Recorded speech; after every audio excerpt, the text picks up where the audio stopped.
अळूवडी किंवा फतफतं काहीही बनवता येतं अळूच्या पानांचं, पण जास्त करून अळूची वडी ही सगळ्यांना खूप आवडते. माझी पण फेवरेट आहे, आमच्या घरातही सगळ्यांची ती फेवरेट आहे.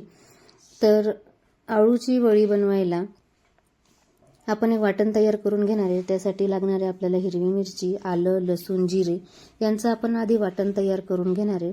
त्यासाठी तसेच आपल्याला ओवा आणि तीळसुद्धा लागणार आहे. तर सगळ्यात आधी काय करायचं, बेसन घ्यायचं. बेसनामध्ये आपण हे सगळे साहित्य घालायचे आहेत.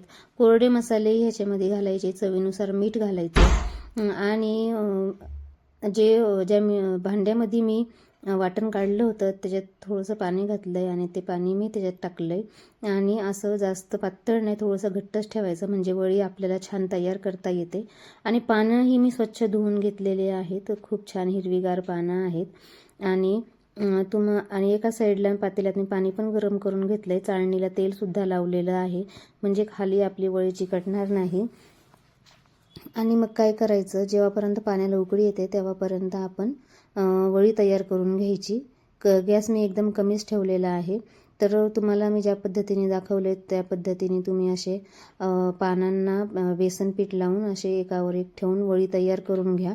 वडी गुंडाळताना आतमध्ये हवा राहू द्यायची नाही, म्हणजे वडी पोकळ होऊ द्यायची नाही. थोडीशी अशी घट्टसर गुंडाळायची, म्हणजे वड्या छान कापता पण येतात आणि छान तयार होतात, सुटत नाही अशा वड्या तेलामध्ये.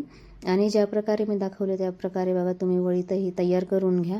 खूप छान आणि ही पौष्टिक वडी तयार होते.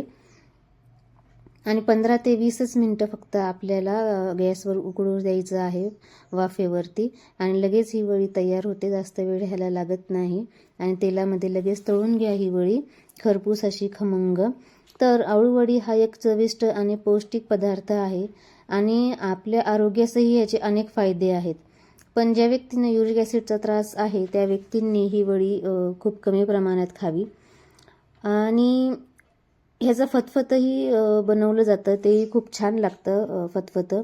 तर अळूची पानं ही मूळची आग्नेय आशियातली आहेत. तर तिचा वापर मानव 28,000 वर्षापासून करत आलेला आहे. याचे पानंही खाल्ले जातात आणि कंदही खाल्ले जातात आणि याच्यात औषधी गुणधर्मही खूप मोठ्या प्रमाणात आहेत. त्याच्यामुळं खाण्याचे फायदे कधीही चांगलेच आहेत.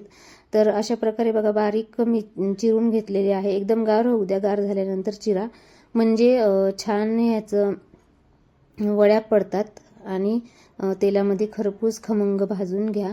आणि अशा प्रकारे आपल्या वड्या तयार झाल्यात. तुम्हाला ही रेसिपी कशी वाटली कमेंटमध्ये मला नक्की सांगा.